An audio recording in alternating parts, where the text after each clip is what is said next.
හරියටමයි දැන් අපි සාකච්ඡා කරන්න සූදානම් වෙන්නේ 2024 කෙමිස්ට්‍රි පේපර් එකේ පළවෙනි ප්‍රශ්නය. MCQ පේපර් එකේ පළවෙනි ප්‍රශ්නය. පළවෙනි ප්‍රශ්නයෙන්ම අපෙන් අහනවා ඉහළම තාපාංකයේ තිබේයයි බලාපොරොත්තු විය හැක්කේ පහත සඳහන් කුමන රසායනික ප්‍රභේදයටද කියලා. හරිද? දැන් මේක බලන්න මේකේ ඔයාලට ඉස්සෙල්ලම ඇහැෙන වචන තමයි ඉහළම තාපාංකය. හරිද? තාපාංකය කියන වචනේ තියෙනවනේ. තාපාංකය කියන වචනේ තියෙනවා නම් ගොඩක් වෙලාවට තාපාංකය රඳා පවතින්නේ අන්තරණුක ආකර්ෂණ බලත් එක්ක තමයි තාපාංකය රඳා පවතින්නේ මේ වගේ ප්‍රශ්න. හරිද? එතකොට තාපාංකය අන්තරණුක බලත් එක්ක රඳා පවතිනවා නම් ඕගොල්ලෝ මුලින්ම දැනගන්න ඕන අන්තරණුක බල කියන්නේ මොනවද කියලා. හරිද? මම ඒ ගැන මේකේ වැඩි දුර විස්තර කරන්න යන්නේ නැහැ. මොකද මේක කෙටියෙන් කරන්න ඕන හින්දා. එතකොට අපි බලමු මුලින්ම මේකේ පළවෙනි උත්තර දෙක බලන්න. ඔයාලට උත්තර ගත්තම පේනවා helium, නියෝන්, methane, nitrogen, carbon monoxide තමයි තියෙන උත්තර වලට. හරිද? එතකොට අපිට මේ පළවෙනි උත්තර දෙක ගත්තම මෙන්න මේ දෙක ගත්තම ඒ දෙකම තියෙන උච්ච වායු. හරිද? උච්ච වායු තමයි තියෙන්නේ. ඕගොල්ලෝ දන්නවා උච්ච වායු සාමාන්‍යයෙන් නිෂ්ක්‍රීයයි. ඒවයි සාමාන්‍යයෙන් අන්තරණුක බල ඇති වෙන්නේ නැති තරම්. ඒ වුණාට අර ලන්ඩන් බල කියන ඒවා ඕගොල්ලෝ මම මෙතන බල කියන්නේ ඒ අන්තරණුක බල මොනවද කියන එක විස්තර කරන්නේ නැහැ. ඕගොල්ලෝ දන්නවා ඇති ලන්ඩන් බල. ඒ ලන්ඩන් බල කියන ඒවා මේ උච්ච වායු අතර ඇති වෙන්න පුළුවන්. හරිද? ඒක ඕන උච්ච වායු විතරක් නෙමෙයි ඕනම වායු අණු දෙකක් අතර ඇති වෙන්න පුළුවන් අන්තරණුක බලයක් තමයි ලන්ඩන් බල කියන්නේ. හරිද? ඕනම අණු දෙකක් අතර ඇති වෙනවා. එතකොට ඒ දෙක ගත්තම හීලියම්. අපි හීලියම් වායුව ගත්තොත් හීලියම් වල අරය ගත්තොත් හරිද? හීලියම් වල අරය පොඩි නියෝන් වල අරයට වඩා. ඒක අපි ඕන එක්කෙනෙක් දාන්න. බලන්න හීලියම් වල අරය වගේම හීලියම් වල පරමාණුක ස්කන්ධයත් නියෝන් වලට වඩා අඩුයි. එතකොට දැන් හීලියම් වල අරයත් අඩුයි පරමාණුක ස්කන්ධයත් අඩුයි නියෝන් වල අරය වැඩි පරමාණුක ස්කන්ධයත් වැඩි. දැන් ඒ වගේම නියෝන් වල බලන්න මේ ඉලෙක්ට්‍රෝන වල අපි අරය කියලා ගන්න ඉලෙක්ට්‍රෝන වලාව ව්‍යාප්ත වෙලා තියෙන විදියනේ. එතකොට ඉලෙක්ට්‍රෝන වලාව න්‍යෂ්ටියෙන් ඈතට ව්‍යාප්ත වෙලා තියෙනවා හීලියම් වලට සාපේක්ෂව. එතකොට මේ නියෝන් වල ඒ ඉලෙක්ට්‍රෝන වලාව පොඩ්ඩක් අර අපි කියන්නේ එක පැති වලට නැඹුරු වෙන්න තියෙන ඉඩකඩ වැඩිනේ. ඒ කියන්නේ න්‍යෂ්ටියෙන් ඇති කරන ආකර්ෂණ බලය අර එහා කෙළවරේ තියෙන ඉලෙක්ට්‍රෝන වලට හීලියම් තරම් ප්‍රබලව දැනෙන්නේ නැහැ මේකෙන්. ඒක නිසා නියෝන් වල අවසාන ශක්ති මට්ටමේ තියෙන ඉලෙක්ට්‍රෝන පොඩ්ඩක් එහෙම වෙන්න තියෙන ඉඩකඩ වැඩි. හීලියම් වලට සාපේක්ෂව. එතකොට ලන්ඩන් බලවලදී දැන් එහෙම පොඩ්ඩක් අපි ඒක ප්‍රේරණය කරොත් අපි කියන ප්‍රේරිත ද්‍රව්‍යයක් ඇති වෙනවා කියලා. එහෙම එකක් ඇති වුණොත් හීලියම් වලට සාපේක්ෂව නියෝන්ගේ ප්‍රේරිත ද්‍රව්‍යයක් ඇතිවීමේ සම්භාවිතාවය වැඩි. එතකොට නියෝන් වල ලන්ඩන් බල ප්‍රබලතාවය වැඩි. හරිද? ලන්ඩන් බල ප්‍රබලතාවය වැඩි නියෝන්. උච්ච වායු දෙකෙන් මම මේ කියන්නේ මෙන්න මේ දෙකේ. නියෝන් සහ හීලියම් අතර. හරිද? හරි. අපි මේ උච්ච වායු දෙක දැන් කතා කරා. ඒ දෙක දැන් හරි. ඊට පස්සේ අපි ගමු අනිත් මූලද්‍රව්‍ය අනිත් අණු තුන. අපි අනිත් අණු තුන ගත්තට පස්සේ මෙතන තියෙනවා මීතේන් තියෙනවා. ඔයගොල්ලෝ හැමෝම දන්නවා මීතේන් අණුව මෙහෙම තියෙන්නේ චතුස්තරීය අණුවක්. N2 අණුව තියෙන්නේ මේ විදිහට බන්ධන තුනකින් නයිට්‍රජන් පරමාණු දෙකක් සම්බන්ධ වෙනවා. හරිද? දැන් ඔය අන්තරාණුක බල ප්‍රබලතාවලට මේ පරමාණු වල තියෙන විද්‍යුත් ඍණතාවය කියන එකත් බලපානවා. හරිද? ඒක මම කියන්නම්. දැන් මෙතන ගත්තොත් අපි මීතේන් අණුව ගත්තොත් කාබන් සහ හයිඩ්‍රජන් තමයි තියෙන්නේ පරමාණු දෙක විදියට ඒ අණුවේ.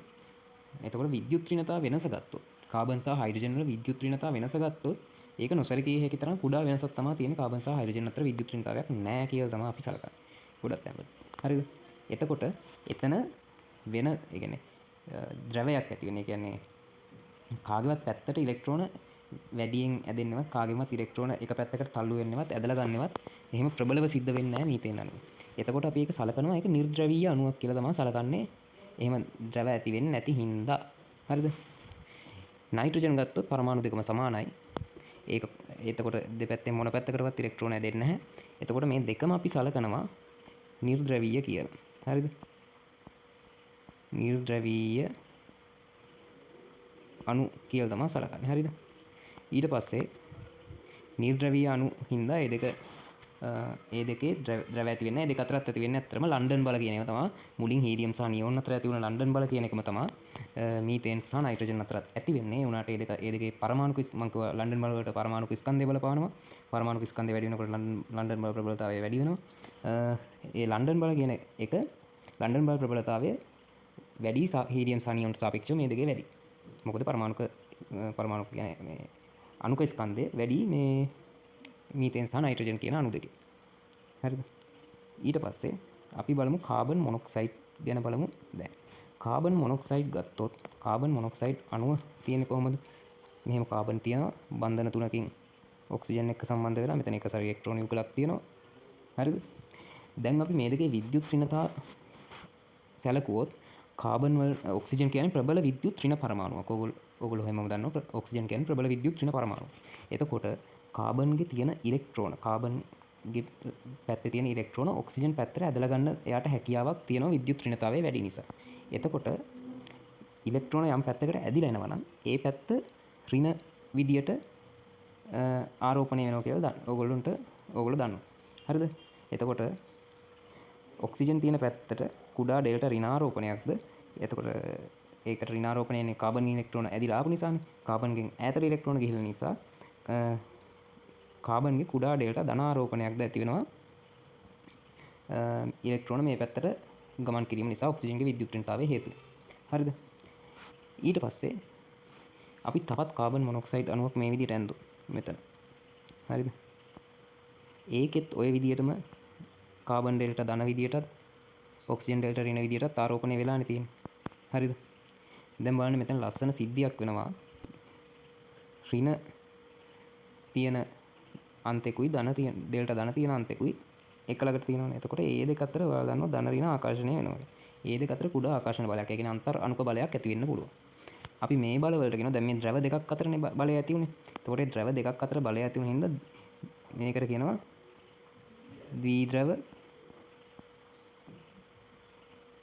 ද්විද්‍රව ආකර්ෂණ කියලා කියනවා. හරිද?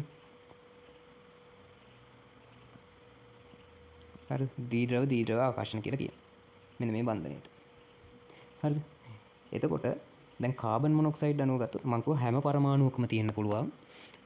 ලන්ඩන් බල කියන එක හැම පරමාණුවකම තියෙනවා. ඊට අමතරව කාබන් මොනොක්සයිඩ් අණුවේ ද්විද්‍රව ආකර්ෂණ බලයකුත් ඇති වෙලා තියෙනවා. අර විද්‍යුත් ඍණතාවයේ හේතු. හරිද? හරි.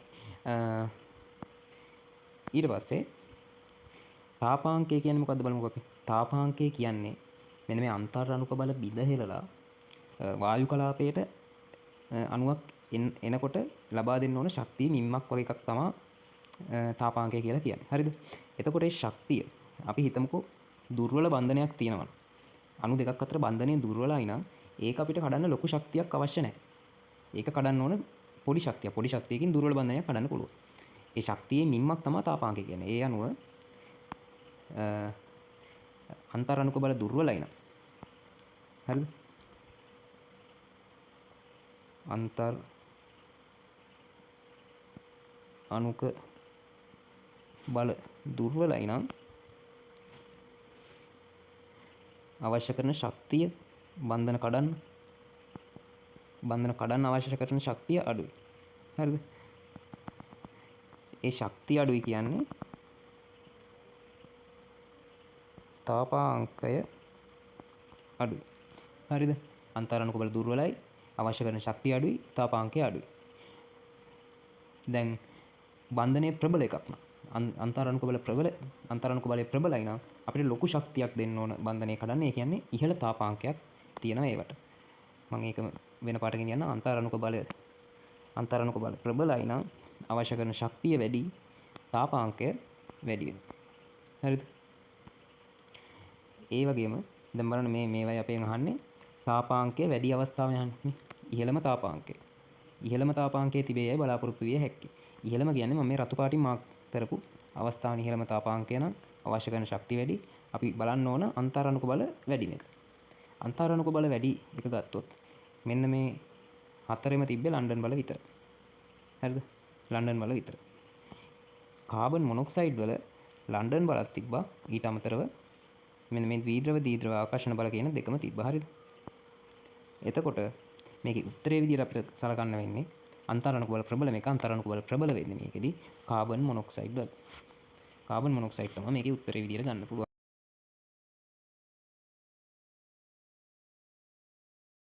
2024 කෙමිස්ට්‍රි MCQ පේපර් එකේ දෙවෙනි ප්‍රශ්නය. ඒකේ අපිට කියන්නේ අවබෝධ මූලධර්මයේ සහ හුන්ගේ නීතිය යන දෙකම උල්ලංඝනය වෙන.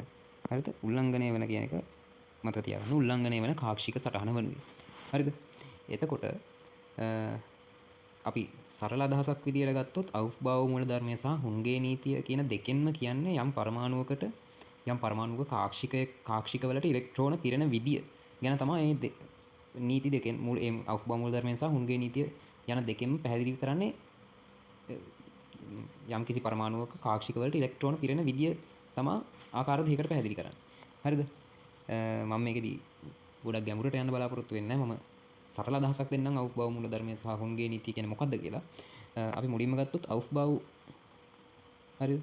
අවබෝධ මූලධර්මයේ ගත්තොත් ඒකේ කියන්නේ යම් කිසි පරමාණුවක හොයි අපි පරමාණුවක් ගමු. පරමාණුවක ඒකේ හිතන්න අනන්තයට යනකම් ශක්තිමත්කම් තියෙනවා වගේ එකක් ගන්නකො. ඒකේ තියෙන කාක්ෂික වලට ඉලෙක්ට්‍රෝන පිරෙන ඉලෙක්ට්‍රෝන පිරෙන්න පුළුවන් අණුපිළිවෙල ඒකේ ශක්තිය මත පදනම්. ඒ කියන්නේ ඒ කාක්ෂික වල ශක්තිය මත පදනම්ව ඉලෙක්ට්‍රෝන පිරෙන විදිය තමයි අවබෝධ මූලධර්මයෙන් කියන්නේ. ඒක අපිට හරි ලේසියෙන් මේ අපිට මතක තියාගන්න ලේසි අර සටහනක් තියෙනවා. අපි මෙහෙම ලියා ගන්නවා. හරිද? දැන් එක n සමානයි 1 ඉඳන් යටට ලියා ගන්නවා. n සමානයි 1 කියන අවස්ථාව ගත්තොත් 1s නේ තියෙන්න පුළුවන් අවස්ථාව. n සමානයි 2 ගත්තොත් 2s තියෙන්නත් පුළුවන්. 2s තියෙන්නත් පුළුවන්. 2p තියෙන්නත් පුළුවන්. n සමානයි 3 ගත්තොත් 3s තියෙන්නත් පුළුවන්. 3p තියෙන්නත් පුළුවන්. 3d තියෙන්නත් පුළුවන්. ඒක පැහැදිලි කරනවා. අපි ගත්තොත් 4 වෙන ශක්ති මට්ටම ගත්තොත් 4s තියෙන්නත් පුළුවන්. 4p තියෙන්නත් පුළුවන්. 4d තියෙන්නත් පුළුවන්. 4f තියෙන්නත් පුළුවන්. හරිද? මේ අවස්ථා ටික තියෙන පුළුවන්. අපි පහත් ලියමුකෝ. අපි දැනට f වෙනකම් විතර කතා කරන්නේ. එහෙනම් අපි f වෙනකම් විතර ලියමු. 5s තියෙන්න පුළුවන්. 5p තියෙන්න පුළුවන්. 5d තියෙන්න පුළුවන්. 5f තියෙන්න පුළුවන්. හරිද? එතකොට මේක අර හරස් විදියට කැපෙන විදියට ඉරියන්දුත් මෙන්න මේ විදියට මම ඇඳලා පෙන්නන්නම් එක. අන්න ඒ පිළිවෙලට තමයි ඉලෙක්ට්‍රෝන පිරෙන්නේ. හරිද? ඔහොම.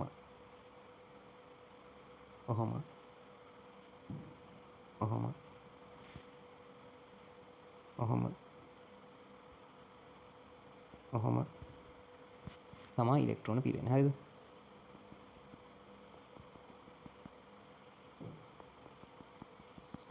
මම මේකේ තේරුම පැහැදිලි කරලා දෙන්නම් දැන්. ඒ කියන්නේ එක s ට පිරෙනවා මුලින් එක s ට පිරෙනවා. හරි. මේ විදිහට පෙන්නනවා මුලින් එක s ට පිරෙනවා. මෙතන පේනවා ඇති එක s ට පිරෙනවා. ඊට පස්සේ ඒක මෙතෙන්ට ගිහිල්ලා මේ පේනවා දෙක s ට පිරෙනවා. දෙක s ට පිරුණාට පස්සේ ඒක මේ කඩයිරි මගින් පෙන්වන විදිහට මෙහාට ගිහිල්ලා ළඟට දෙක p ට පිරෙනවා. එහෙම 3s ට පිරෙන ඊළඟට. 3s ට පිරීලා මේ කඩයිරි වලින් මෙහාට ගිහිල්ලා ඊළඟට 3p ට පිරෙනවා.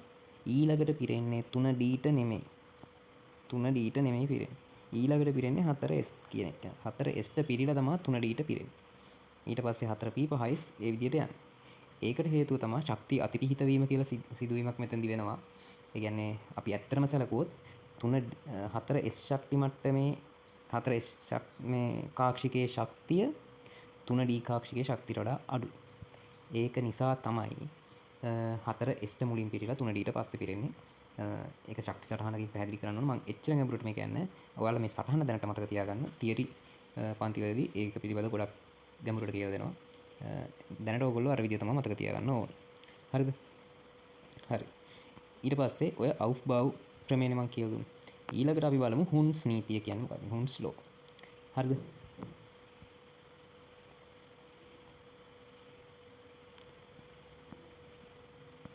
හුන් නීතිය. ඒකෙදි කියන්නේ යම් කිසියම් දැන් අපි ml කියලා ගන්නවා. ඒක ඊළඟ ප්‍රශ්නේදී තුන්වෙනි ප්‍රශ්නේදී අපි සාකච්ඡා කරනවා. ml කියන අගයෙන් තමයි කියන්නේ කාක්ෂික කීයක් තියෙනවද කියන කාක්ෂික කීයක් තියෙනවද කියන එක පිළිබඳ මිම්මක් තමයි ml කියන්නේ. එතකොට ඒ mlට අනුව තියෙන කාක්ෂික වලට ඉලෙක්ට්‍රෝන වඩාත් ස්ථායී විදියට පිරෙන හැටි. දැන් mlට අපි ආවගෙම දැන් p ශක්ති මට්ටමක් නම් ඕගොල්ලෝ තියරි පන්ති වල ඉගෙනගෙන ඇති. p ශක්ති මට්ටමක් නම් කාක්ෂික තුනක් තියෙනවනේ. හරිද? ඒ කාක්ෂික තුනට මෙහෙම කොටු වල ඇඳොත් අපි කොටු වලින් කාක්ෂික තුනක් නිරූපණය කරොත් ඒ කාක්ෂික තුනට කොහොමද ඉලෙක්ට්‍රෝන පිරෙන්නේ කියලා තමයි හුන් නීතියෙන් කියන්නේ. ඒ කියන්නේ අපි හිතමු මේකට ඉලෙක්ට්‍රෝන පිරෙන්න පුළුවන් එක විදියක් තමයි මෙහෙම එකක් ඉවර වෙලා අනිත් එක පිරෙන්න පුළුවන්. ඔන්න මම පුරවපු අනු පිටරට. නැත්තම් මෙහෙම තුනට වෙනම් පිරීලා ආයි ඊළඟ පැත්තට හොම් පිරෙන්න පුළුවන්. ඔය තව විදියක්. හරිද? ඔය ක්‍රම දෙකටම පිරෙන්න පුළුවන්. අන්න ඒක තමයි හුන් නීතියෙන් සරලව කියලා දෙන්නේ. දැන් ඒ හුන් නීතියට අනුව මුලින්ම ඉලෙක්ට්‍රෝන දැන් අපි p කාක්ෂිකයේ උදාහරණයක් විදිහට ගත්තොත් මුලින්ම ඉලෙක්ට්‍රෝන පිරෙන්නේ කාක්ෂික එක කාක්ෂිකයකට එක ගානේ පිරෙනවා.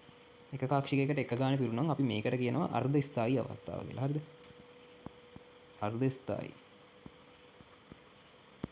හරිද? අර්ධ ස්ථායී අවස්ථාවෙන් පස්සේ දැන් මම අර්ධ ස්ථායී අවස්ථාවෙන් ද විදිහට මේක අනින්න මෙහෙම නේ තිබ්බේ අර්ධ ස්ථායී අවස්ථාව. ඒකෙන් පස්සේ ආයි මේ පැත්තට ආයි ඉලෙක්ට්‍රෝන පිරෙනවා. මේකට තමයි ස්ථායී අවස්ථාව කියන්නේ. මුලින්ම අර්ධ ස්ථායී අවස්ථාවට ඇවිල්ලා තමයි ස්ථායී අවස්ථාවට එන්නේ පරමාණුවකට ඉලෙක්ට්‍රෝන පිරෙද්දී. ඕක තමයි හුන් නීතියෙන් සරලව කියන්නේ. හරිද? හරි. එතකොට අපි දැන් මේ ප්‍රශ්නය ගත්තොත් ප්‍රශ්නේ බලන අවුෆ්බාව් ක්‍රමයට අනුව නම් 2s ට පිරিলা තමයි 2p ට පිරෙන්න ඕනේ. ඒ කියන්නේ 2s ඉවර වෙන්න ඕන 2p ට පිරෙන්න නම්. හරිද? අපි ඒ විදිය බැලුවොත් පළවෙනි උත්තරේ ගත්තොත් අවුෆ්බාව් සලකලා ගත්තොත් ඒක හරි. 2s පිරিলা තමයි 2p පිරෙන්න ආරම්භ තියෙන්නේ. දෙවෙනි උත්තරේ ගත්තොත් වැරදි. ඒක 2s භාගයට පිරিলা තමයි 2p පිරিলা තියෙන්නේ. තුන්වෙනි උත්තරේ ගත්තොත් ඒක හරි. 2s පිරিলা ඉවර වෙලා තමයි 2p පිරෙන්න පටන් ගන්න තියෙන්නේ. හතරවෙනි උත්තරේ ගත්තොත් ඒකත් හරි. 2s පිරিলা තමයි 2p පිරෙන්න පටන් ගන්න තියෙන්නේ. පස්වෙනි උත්තරේ ගත්තොත් ඒකේ 2s පිරিলা නැහැ. පිරෙන්නේ නැතුව 2p පිරෙන්න පටන් ගන්න. ඒක එතකොට ගන්න බෑ. අවුෆ්බාව් මූලධර්මයට අනුව. හරිද? දැන් අපි ගත්තොත් සලකමු හුන්ගේ නීතිය කියන එක සලකුවොත් හුන්ගේ නීතිය කියන්නේ මොකද්ද? අර්ධ ස්ථායී අවස්ථාවකට ඇවිල්ලා තමයි පූර්ණ ස්ථායී අවස්ථාවට එන්නේ. හරිද? දැන් අපිට මේ අවුෆ්බාව් මූලධර්මය හරියට කරලා තියෙන ඒව නම් දැන් මෙතනින් අහන්නේ දෙකම උල්ලංඝනය කරන ඒවානේ. දෙකම උල්ලංඝනය කරන ඒවා නම් දැන් මේ 1 3 4 කියන උත්තර අවුෆ්බාව් මූලධර්මය පිළිපදිනවා. එතකොට ඒව සලකන්න ඕනේ නැහැ. ඒ උත්තර අපිට අයින් කරන්න පුළුවන්. දැන් අපි බලන්න ඕන 2 සහ 5 කියන උත්තර දෙක. මොකද මේ දෙක අවුෆ්බාව් පිළිපදින්නේ නැහැ. අපි බලන්න ඕන හුන්ගේ නීතියත් පිළිපදින්නේ නැද්ද පිළිපදිනවද කියලා.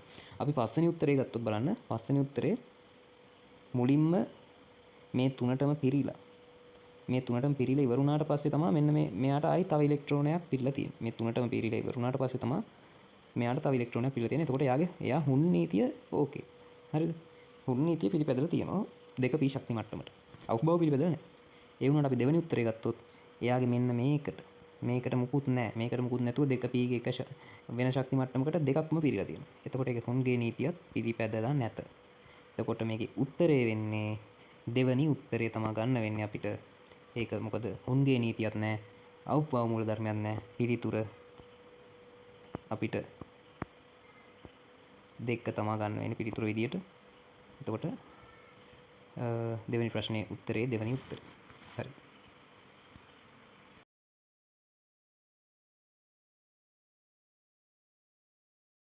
හරි ළමයි අපි දැන් 2024 පේපර් එකේ මේ තුන්වෙනි ප්‍රශ්නය MCQ පේපර් එකේ තුන්වෙනි ප්‍රශ්නය බලමු. තුන්වෙනි ප්‍රශ්නේ කියන්නේ පරමාණුවක ක්වොන්ටම් අංක n සමානයි 3 ml සමානයි ඍණ 1 සහ n සමානයි 4 ml සමානයි ඍණ 1 වල තිබිය හැකි කාක්ෂික සංඛ්‍යාව කොහොමද? ඒ කියන්නේ එකතුවක් වගේ එකක් අහන්න. හරිද? එතකොට ඔයගොල්ලෝ හැමෝම දන්නවා n කියන්නේ මොකක්ද කියලා. n වලින් අදහස් වෙන්නේ ප්‍රධාන ශක්ති මට්ටම. ප්‍රධාන ශක්ති මට්ටම තමයි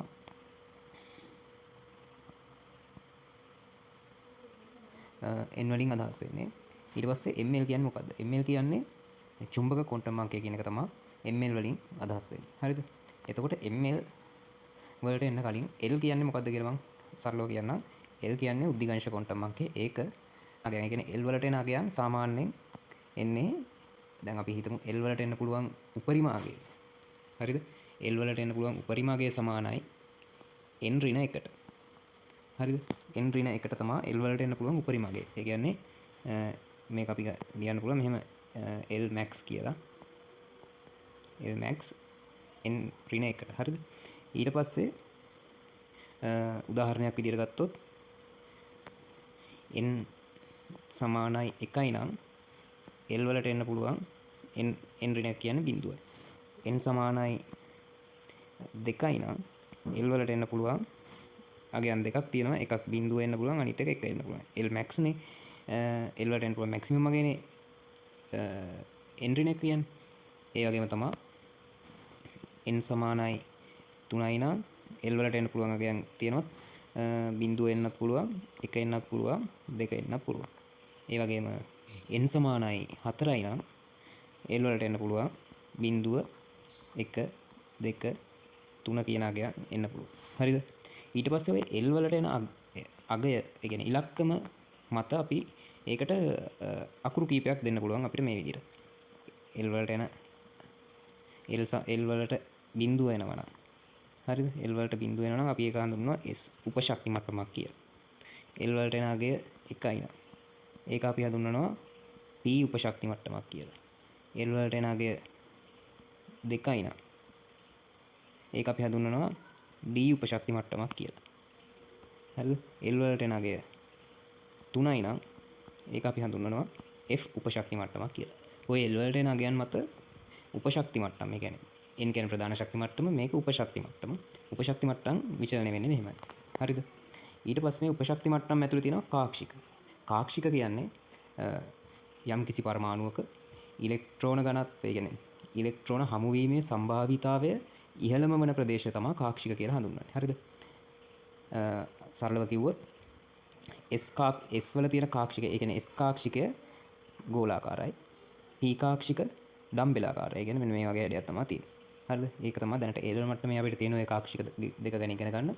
S කාක්ෂික සහ P කාක්ෂික, මේක S කාක්ෂික ගෝලාකාරයි, P කාක්ෂික ඩම්බෙලාකාරයි. හරිද? ඊට පස්සේ ml කියන්නේ මොකක්ද? ml කියන්නේ සරල අදහස ගත්තොත් ml වලින් අදහස් වෙන්නේ, ඒ කියන්නේ දැන් S උපශක්ති මට්ටමේ තියෙන කාක්ෂික ගණන ගැන මිම්මක් තමයි ml වලින් අදහස් වෙන්නේ. ඒ කියන්නේ S උපශක්ති මට්ටම සැලකුවොත් ඒ S උපශක්ති මට්ටමේ තියෙන කාක්ෂික ගණනක් ගැන මිම්ම.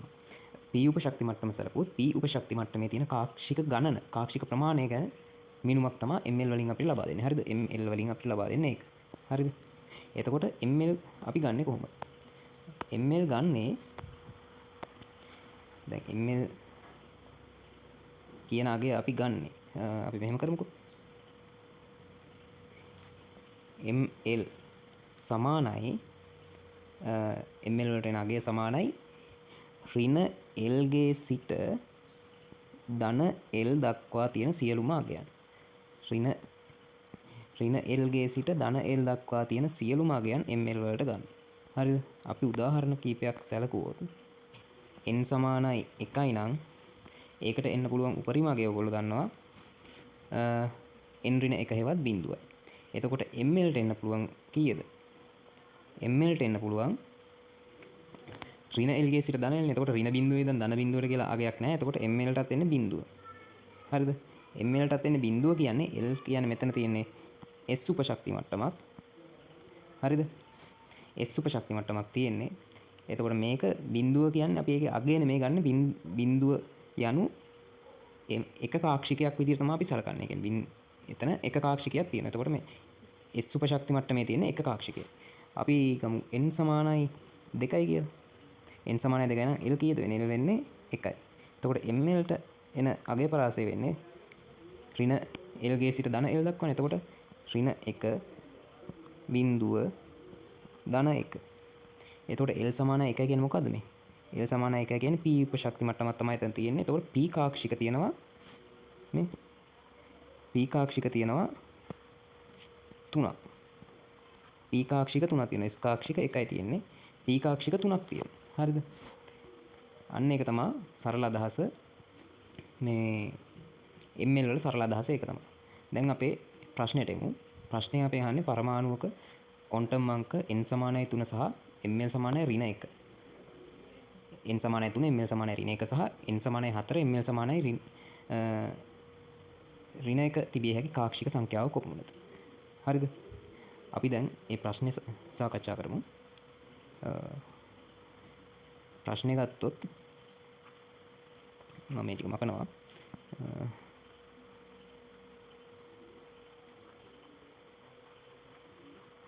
හරි. ඒ ප්‍රශ්නේ අපි සැලකුවොත් අපි බලමු දැන් n සමානයි 3 වෙන අවස්ථාවක්. හරිද? n සමානයි 3යි. n සමානයි 3යි නම් l ට එන්න පුළුවන්. l ට එන්න පුළුවන් මැක්සිමම් මගේනේ මම කිව්වේ n ඍණ 1 කියලා. එතකොට මැක්සිමම් මගේ තමයි 2. හරිද?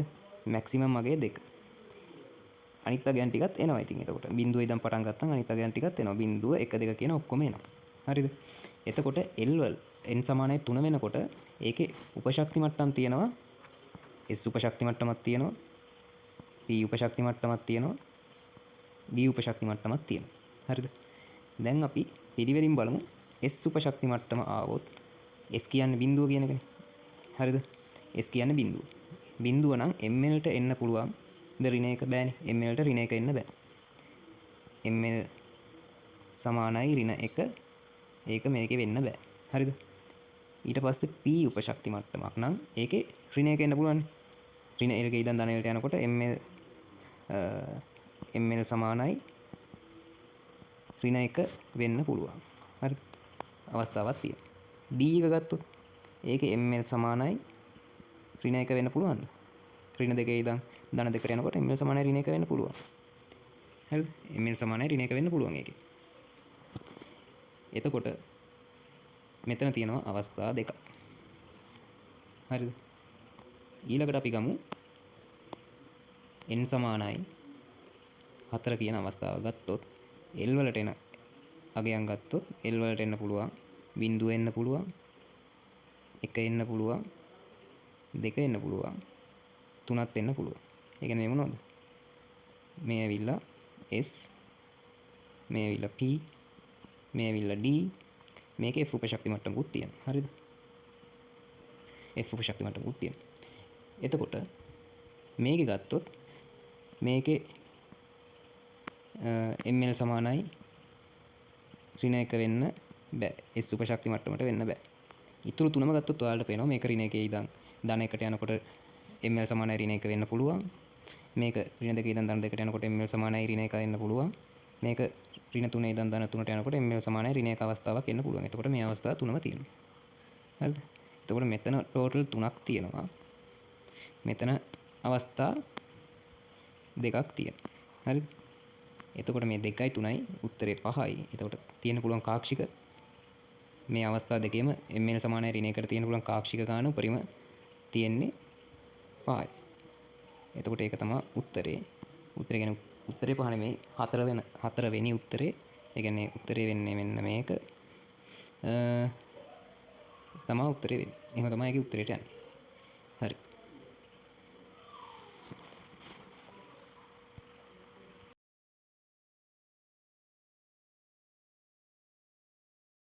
දෙදාස් 24 කෙමිස්ට්‍රි පේපර් එකේ 4 වෙනි ප්‍රශ්නේ. ඒකේ අහන්නේ x y කියලා අංශු දෙකක් තියෙනවා කියලා විස්තරයක් කියාගෙන යනවා. අපි x y කියන අංශු දෙකේ විස්තර ටික අපි ලියාගත්තොත් මේ විදිහට x තියෙනවා y තියෙනවා. ඩිබ්‍රොග්ලි තරංගායාම ගැන කියනවා. ඩිබ්‍රොග්ලි තරංගායාම පිළිවෙලින් මේකේ නැනෝමීටර් 1යිලු y වල නැනෝමීටර් 3යිලු. හරිද? ඊට පස්සේ ස්කන්ධය ගැන කියනවා. ස්කන්ධය ගැන කියද්දි x ස්කන්ධය y ස්කන්ධයෙන් 3 ගුණයක්. හරිද? x ගේ ස්කන්ධය y ගේ ස්කන්ධයෙන් 3 ගුණයක්. එතකොට x ගේ ස්කන්ධය 3m නම් y ගේ ස්කන්ධය m කියලා තමයි කියන්නේ. ඊට පස්සේ අපෙන් අහනවා චාලක ශක්තියන් අතර අනුපාතයක් තමයි අහන්නේ. හරිද? එතකොට අපිට දීලා තියෙන විස්තර මේ ටිකනේ. අපි මේකෙන් අපි සමීකරණ ගොඩනගාගෙන චාලක ශක්තිය අතර අනුපාතයක් ගන්න තියෙන ex බෙදීම ey ගන්න තියෙන. හරිද? අපිට තියෙනවා සමීකරණයක් මෙන්න මේ විදිහට ලැම්ඩා සමානයි h බෙදීම p කියලා සමීකරණයක් තියෙනවා. හරිද? එතකොට ඒ h බෙදීම p කියන සමීකරණය ගත්තොත් ලැම්ඩා කියන්නේ ඩි බ්‍රොග්ලි තරංගායාමයේ, h කියන්නේ ප්ලාන්ක් නියතය, p කියන්නේ ගම්‍යතාවය කියන එක. එතකොට මේක අපි පාවිච්චි කරනවා අර ඉලෙක්ට්‍රෝන වල තරංගමය ගුණ සහ අංශුමය ගුණ පෙන්වන්නත්, තරංගයක තරංගමය ගුණ වැඩි කියලා පෙන්වන්නත්, අංශුවක අංශුමය ගුණ වැඩි කියලා පෙන්වන්නත් මේ සමීකරණ පාවිච්චි කරන්න පුළුවන්. අපි දැන් මේකට මේ සමීකරණ පාවිච්චි කරනවා. මේක ලියන්න පුළුවන් h බෙදීම mv කියලා. මොකද ගම්‍යතාවය කියන්නේ ඒ ගුණිතය හින්දා. එතකොට මට ලියන්න පුළුවන් ලැම්ඩා සමානයි h බෙදීම mv කියලා. මේ සමීකරණේ මම 1 කියලා ගන්නවා. අපෙන් චාලක ශක්තියක් පිළිබඳ අහනවනේ. චාලක ශක්තිය සමාන වෙනවා එතකොට භාගය mv වර්ග වලට සමාන වෙනවනේ. භාගය mv වර්ග වලට සමානයි චාලක ශක්තිය. එතකොට බලන්න ඒ සමීකරණය මම 2 කියලා ගන්නවා. මේ දෙකේම v කියන එක පොදු. අපි v ට ප්‍රකාශයක් ගත්තොත් ඒ v වල ප්‍රකාශය ඇස්පරෙන් අපිට අලුත් සමීකරණයක් චාලක ශක්තිය ඇතුළත් වෙන විදිහට හදා ගන්න පුළුවන් මේ. එතකොට චාලක ශක්තිය ඇතුළත් වෙන විදිහට හදා ගන්න අපි v උක්ත කරගමු. අපි පළවෙනි සමීකරණය සැලකුවොත් පළවෙනි සමීකරණය කියන්නේ ලැම්ඩා සමානයි h බෙදීම mv නේ. එතකොට මම මේක v උක්ත කරනවා. v සමානයි h බෙදීම m ලැම්ඩා. හරිද? එතකොට චාලක ශක්තිය තියෙන v වර්ගයක් නිසා, චාලක ශක්ති සමීකරණ v වර්ගයක් තියෙන නිසා මම මේක v වර්ග කරගන්නවා. h වර්ග බෙදීම m වර්ග බෙදීම ලැම්ඩා වර්ග කියලා. මම මේ සමීකරණය 3 කියලා නම් කරගන්නවා. ඊට පස්සේ අපි දෙවෙනි සමීකරණය ගත්තොත්, චාලක ශක්තියට දාලා සමීකරණය ගත්තොත් E සමානයි භාගයයි mv වර්ග. ඒකේ මම v වර්ග උක්ත කරගත්තොත් ඒක එනවා 2e බෙදීම m කියලා සමීකරණයක් එනවා. ඒක මම 4 වෙනි සමීකරණය විදිහට සලකුණු කරගන්නවා. එතකොට මේ 3යි 4යි කියන සමීකරණ දෙක බලන්න, 3 සහ 4 කියන සමීකරණ දෙක මට සමාන කරන්න පුළුවන්. මොකද v වර්ග තමයි තියෙන්නේ. ඒකයි මම මේ 3 වෙනි සමීකරණේ v වර්ග කරගත්තේ සමාන කරගන්න පුළුවන් වෙන්නේ. හරිද? එතකොට 3 වෙනි සමීකරණය කියන්නේ h වර්ග බෙදීම m වර්ග ලැම්ඩා වර්ග සමානයි 2e බෙදීම m නේ. එතකොට බලන්න මේ m කියන එක අපිට කපන්න පුළුවන්. m එකකට මේ m වර්ගයෙන් එකක් කපන්න පුළුවන්. ඒත් එක්කම මේ සමීකරණය එනවා අපිට h වර්ග බෙදීම m ලැම්ඩා වර්ග. මෙතන එනවා 2i ඊට සමානයි කියලා. එතකොට ඊට අපිට ප්‍රකාශයක් ගන්න පුළුවන් e සමානයි h වර්ග බෙදීම m ලැම්ඩා වර්ග. දැන් ඕකේ h කියන එක නියතයක්නේ, ප්ලාන්ක් නියතය තමයි h කියන්නේ. එතකොට අපිට e සමානුපාතිකයි කියලා ගන්න පුළුවන් 1 බෙදීම m ලැම්ඩා වර්ගයට. හරිද? දැන් අපි පාවිච්චි කරන්න යන සමීකරණය මේක. හරි, සමානුපාතිකයි කියලා ගත්තේ h කැපෙන හින්දා, ඒක හින්දා h තියාගෙන ගන්න හදුවත් ප්‍රශ්නයක් නෑ. මේ සමීකරණයෙන් තමයි ගන්න හදන්නේ. හරිද? ඊට පස්සේ e මොකද අපි ගත්තේ? අපි ගත්තේ e සමානුපාතිකයි 1යට m ලැම්ඩා වර්ගය. හරි. අපි දානවා ඕක x ට. හරිද? x ට දැම්මොත් ex සමානුපාතිකයි 1 බෙදීම m කියන්නේ 3m. අපි කලින් ලියාගත්ත මතක ඇති මෙතන උඩ මේ 3m x ලැම්ඩා වර්ගය කියන්නේ ඒක නැනෝමීටර 1යි. ඒකේ වර්ගය. හරිද? ඊට පස්සේ ey සමානුපාතිකයි 1 බෙදීම ඒක m ගුණ කිරීම ඒකේ තරංගායාමය ආව අපිට y ගේ නැනෝමීටර 3ක්. එතකොට ඒ කියන්නේ 3 වර්ගය. හරිද? එතකොට අපිට ex බෙදීම ey ගන්න පුළුවන්. ex බෙදීම ey ගත්තොත් අපෙන් අහන්නේ ඒක. එතකොට සමානුපාතික ලකුණු ඉවත් වෙනවා. ex වල එන්නේ 1 යට 3m නෙන්නේ. 3m බෙදීම ey වල එන්නේ 1 බෙදීම 9m.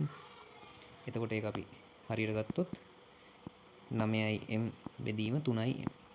එතකොට ඒක කැපෙනවා, m ට m කැපෙනවා. මෙතන 3. එතකොට අනුපාතය විදියට අපිට උත්තරේ එන්නේ 3ට 1 කියන එක තමයි අනුපාතයේ විදියට එන්නේ.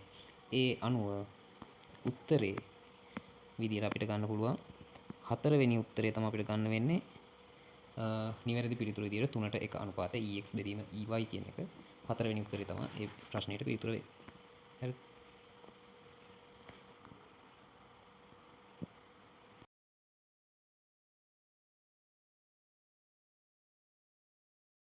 හරි, අපි දැන් කෙමිස්ට්‍රි පේපරේ 5 වෙනි ප්‍රශ්නෙට එනවා. 2024 MCQ පේපරේ 5 වෙනි ප්‍රශ්නෙට. ඒකේ අපිට කියන්නේ ඕගනික් ප්‍රශ්නය, ඕගනික් කෙමිස්ට්‍රි. අපෙන් IUPAC නාමකරණයක් තමයි අහන්නේ. IUPAC නාමකරණයක් අහනවා නම් අපි විශේෂයෙන්ම දැනන් ඉන්න ඕන දෙයක් තමයි මේ ප්‍රමුඛතා අනුපිළිවෙල කියන එක. හරිද? ඒකේ ප්‍රමුඛතා අනුපිළිවෙල තියරි පන්ති වලදී ඔයගොල්ලෝ කරලා ඇති. මම මේකෙදී ඒක කියලා දෙන්න යන්නේ නැහැ. මම දැන් මේ නම ගන්න විදිය තමයි මේකෙදී ප්‍රධාන වශයෙන් කියලා දෙන්නේ. හරි. අපි මේ සංයෝගය ඇඳගමු. ඒ කියන්නේ මෙහෙමයි. මේ වගේ සංයෝගයක් තියෙනකොට ඕගොල්ලන්ට මේ සංයෝගයෙන් ඒක ඒ තියෙන විදිය කම්ෆර්ටබල් නම් අවුලක් නැහැ. නැත්තම් ඕගොල්ලෝ වෙනම ඒක ඇඳගන්න. ඇඳගන්න එක ඔයාලට වාසි මොකද ඔයාලට සුදුසු විදියට නේ ඔයාලා ඒක ඇඳගන්න. ඒ ඇඳගන්න එහෙම ඇඳගන්න එක ඔයාලට පොඩි වාසියක් තියෙනවා. ඒකින්ද ආයි ඒක ටක් ගාලා අඳින්න වෙලාවක් වෙන් කරා කියලා ඔයාලට පාඩුවක් වෙන්නේ නැහැ. හරිද? දැන් මම මේක ඇඳගන්නවා. CH3 CH ඒකට NH2 එකක් සම්බන්ධ වෙලා තියෙනවා. ඊට පස්සේ මෙතන CH ආපහු ඒකට OH එකක් සම්බන්ධ වෙලා තියෙනවා. ඊට පස්සේ CH2 Cl ඔහොමනේ තියෙන්නේ අපේ සංයෝගය. හරිද? එතකොට අපි ප්‍රමුඛතා අනුපිළිවෙලට අනුව පිළිවෙල ගත්තම ඒකට අනුව මේකේ ඉහළින්ම තියෙන්නේ මෙන්න මේ OH කියන එක තමයි ඉහළින්ම තියෙන්නේ. එතකොට මේක ඕල් කියලා තමයි අවසන් වෙන්න ඕන. OL කියන අකුරු දෙකෙන් තමයි අවසන් වෙන්න ඕන. මොකද මේක ප්‍රමුඛතාවය දෙන්නේ අපි OH කියන කාණ්ඩයට. ඊට පස්සේ අපි මේ දාමය අංකණය කරගන්න ඕන. අංකණය කරගද්දී අපි මුලින්ම බලන්නේ අපේ ප්‍රමුඛතානුපිළිවෙලේ ඉහළින්ම තියෙන ඒ කාණ්ඩයට අවම අංකය ලැබෙන පරිදි තමයි අංකණය කරගන්න. හරි අපි ඒක බලමුකෝ. අපි ඉස්සෙල්ලා වමේ සිට දකුණට. ඒ කියන්නේ මෙන්න මේ අතට අංකණය කරාම බලමු කොහොමද එන්නේ කියලා. හරිද? එතකොට එන්නේ කාබන් පරමාණු තමයි අංකණය කරන්නේ. ඒක ඔයගොල්ලෝ දන්නවනේ. මේකට 1 2 3 4 5. එතකොට OH සම්බන්ධ වෙලා තියෙන්නේ 3 වෙනි කාබන් පරමාණුවට තමයි සම්බන්ධ වෙලා තියෙන්නේ. වමේ සිට දකුණට අංකණය කරා. හරි. අපි නිකමට දකුණේ සිට වමටත් අංකණය කරලා බලමු. මෙන්න මේ අතට. දකුණේ සිට වමට අංකණය කරාම එන්නේ 1 2 3 4 5. හරිද? එතකොට OH සම්බන්ධ වෙලා තියෙන එකට එන්නේ OH සම්බන්ධ වෙලා තියෙන කාබන් පරමාණුවට එන්නේ 3ම තමයි. එතකොට අපි මොන පැත්තටද හරි අංකණය තෝරගන්නේ? එතන ප්‍රශ්නයන්නේ. එතකොට අපි බලනවා සම්බන්ධ වෙලා තියෙන අනිත් කාණ්ඩ ගැන. අනිත් කාණ්ඩ ගත්තම මේකේ සම්බන්ධ වෙලා තියෙන ඇමයිනෝ කාණ්ඩයක් සහ ක්ලෝරින් කාණ්ඩයක් තමයි සම්බන්ධ වෙලා තියෙන්නේ. අපි මුලින් බලමු වමේ සිට දකුණට අංකණය කරාම. වමේ සිට දකුණට අංකණය කරාම ක්ලෝරීන්ටයි ඇමයිනෝ කාණ්ඩයයි ලැබිලා තියෙන අංක දෙක මොකද්ද කියලා. වමේ සිට දකුණට අංකණය කරාම ක්ලෝරීන්ටයි ඇමයිනෝ කාණ්ඩයයි ලැබිලා තියෙන 2 5 කියන අංක දෙක. හරිද? ඊට පස්සේ දකුණේ සිට වමට අංකණය කරාම ක්ලෝරීන් සහ ඇමයිනෝ කාණ්ඩය ලැබිලා තියෙන්නේ 1 සහ 4 කියන අංක දෙක. හරිද? එතකොට මේ දෙකෙන් අඩුම අංක දෙක මොකක්ද? 2 5ද 1 4ද? ඕගොල්ලන්ට බැලුවට පේනවා 1 4 කියන මේ වමේ සිට දකුණේ සිට වමට අංකණය කරාම තියෙන එක තමයි අඩුව. ඒ කියන්නේ අඩු අංක දෙකක් ඇවිල්ලා තියෙන්නේ වමේ සිට දකුණට අංකණය කරාට වඩා. 1 4 කියන අංක දෙක අඩුයි 2 5 කියන එකට වඩා. එතකොට අපි හරි නෙමෙයි. එතකොට අපි අපේ නාමකරණයට යොදාගන්නේ මෙන්න මේ දකුණේ සිට වමට යන එක තමයි. මොකද ඒකට අඩු අංක ලැබිලා තියෙන හින්දා දකුණේ සිට වමට යන එක තමයි අපි අපේ නාමකරණයට යොදාගන්නේ. හරිද? එතකොට බලන්න. එතකොට බලන්න ඒකේ එක ක්ලෝරෝ එකක් තියෙනවා. පළවෙනි කාබන් පරමාණුවට ක්ලෝරෝ එකක් සම්බන්ධ වෙලා තියෙනවා. හතරවෙනි කාබන් පරමාණුවට ඇමයිනෝ කාණ්ඩයක් සම්බන්ධ වෙලා තියෙනවා. ඒ කාණ්ඩ දෙක තමයි සම්බන්ධ වෙලා තියෙන්නේ. මේක ඇල්කේනයක්. හරිද? එතකොට තුන්වෙනි කාබන් පරමාණුවට තමයි OH කාණ්ඩය සම්බන්ධ වෙලා තියෙන්නේ. හරිද? එතකොට අපි කියන්නේ දැන් ඇමයිනෝ කාණ්ඩය ඒ අකුරෙන් පටන් ගන්න හින්දා ඒකෙන් තමයි පටන් ගන්නෙ. අපි කියනවා 4 ඇමයිනෝ ඊළඟට 1 ක්ලෝරෝ ඇමයිනෝ වලින් පටන් ගත්තේ අර ඉංග්‍රීසි ඇල්ෆබෙට් එකේ අනුපිළිවෙලට ලියන හින්දා 1 ක්ලෝරෝ මේක ලියන්න පුළුවන් ආකාර දෙකක් තියෙනවා. එකක් තමයි හයිඩ්‍රොක්සිල් කාණ්ඩයේ තුන්වෙනි එකේ තියෙන හින්දා ක්ලෝරෝ එකෙන් පස්සෙම අපි 3 දාලා 3 කාබන් පරමාණු කීයක් තියෙනවද? කාබන් පරමාණු 5යි තියෙන්නේ. එතකොට පෙන්ට් ඇල්කේනයක් නිසා පෙන්ටන් AN පෙන්ටනෝල් කියලා තමයි ලියන්නේ. හරිද? අපිට මේක මෙහෙම ලියන්න ඔය එක ක්‍රමයක්. ඊළඟ ක්‍රමය තමයි ඒකෙදි වෙන්නේ මෙහෙමයි. ඒකෙදි අර 4 ඇමයිනෝ 1 ක්ලෝරෝ කියන එක ඒ විදියටම ලියනවා. ඒ විදිහටම ලියලා අපි කලින් ලිව්වේ 3 පෙන්ටනෝල් කියලානේ. ඒ 3 වෙනුවට අපි පෙන්ටන් කියන කැල PENTAN කියන කැලල මුලින් ලියලා තුන්වෙනි කාබන් පරමාණු වෙන්නේ OH ගන්න තියෙන 3 ඕල් කියලා ඊට පස්සේ ලියනවා. අන්න ඒ විදිහට තමයි එතකොට එන්නේ 4 ඇමයිනෝ 1 ක්ලෝරෝ පෙන්ටන් 3 ඕල්. ඒ උත්තරෙත් පිළිගන්න පුළුවන් උත්තරයක්. අපි බලමු එහෙම උත්තරයක් තියෙන්නේ මොකද්ද කියලා. පළවෙනි උත්තරය කියන්නේ 2 ඇමයිනෝ නෑ 2 ඇමයිනෝ නෙමෙයි. දෙවෙනි උත්තරය 4 ඇමයිනෝ 1 ක්ලෝරෝ 3 පෙන්ටනෝල්. ඒක තමයි උත්තරේ. 5 ක්ලෝරෝ නැහැ. හරිද? එතකොට උත්තරේ වෙන්නේ මේක 2. හරිද? දැන් මේක MCQ එකනේ. මෙච්චර වෙලා ගන්න බෑ ඔකට. හරිද? මෙච්චර වෙලා ගන්න බැරි හින්දා මේ මේක දැක්ක ගමන් හදන විදිය තමයි මුලින්ම බලන්න මේක මොන જાතියේ මේ සංයෝගයක්ද කියලා. එතකොට ප්‍රමුඛතා අනුපිළිවෙලත් එක්ක ඔයාලට පේනවා මේක ඕල් වලින් ඉවර වෙන්න ඕන කියලා ඕන එක්කෙනෙක්ට පේනවා මේක බැලු බැලමට පේනවා ඕල් වලින් ඉවර වෙන්න ඕන කියලා. ඒකත් එක්කම අපිට මේ උත්තර තුන කපන්න පුළුවන්. හරිද? මේ 3 4 5 කියන උත්තර තුනම කපන්න පුළුවන්. එතකොට ඕල් වලින් ඉවර වෙන උත්තර දෙකක් ඉතුරු වෙනවා. ඊට පස්සේ හොඳට කියවන්නේ ඒක. හොඳට කියෙව්වට පස්සේ ඔයාලට පේනවා එකක් තියෙන්නේ අර වමේ ඉඳන් දකුණට අනිත් එක දකුණ ඉඳන් වමට අංකණය කරපු එකක් තියෙන්නේ. ඒකට ඔයාලට අංකණය කරලා බලන්න වෙනවා. ඒ අංකණය කරලා බලලා ටක් ගාලා හරි එක තෝරගන්න තියෙනවා. මේ අනිත් 3 4 5 කියන උත්තර දිහා බලන්නවත් එපා වැඩක් නැහැ. එක දෙක උත්තර වලින් ටක් ගාලා දේශීයම තෝරගන්න පුළුවන් උත්තරේ බලන්න. හිටි ගමන් සමහර තැන්වල මෙන්න මේ වගේ තැන් පෙන්ටන AN කියන මේ තියෙන AN කිය මේකේ සමානයි. සමහර ප්‍රශ්න තියෙනවා මේ පෙන්ටිනෝල් කියලා වගේ තියෙනවා. අන්න ඒ වගේ පොඩි තැන් වලින් ඔයාලව නොමග යවන තැන් තියෙනවා. ඒව ගැන සැලකිලිමත් වෙන්න මේ ප්‍රශ්න එහෙම කරලා නැහැ. එතකොට ඇත්තටම එහෙම තිබ්බොත් ඒක ඒ තැන ඔයාලට ටච් වුණොත් හරි උත්තරේ තෝරගන්න හරි ලේසි. දැන් මේක පෙන්ටිනෝල් තිබ්බොත් එහෙම ඒකත් එහෙමම කපලා දාන්න පුළුවන්. දැන් මේක එහෙම නැහැ. මේක ඔයාලට හදලා බලන්න වෙනවා. එහෙම තමයි පස්වෙනි ප්‍රශ්නේ ඉක්මනට හදන්නේ උත්තරේ 2.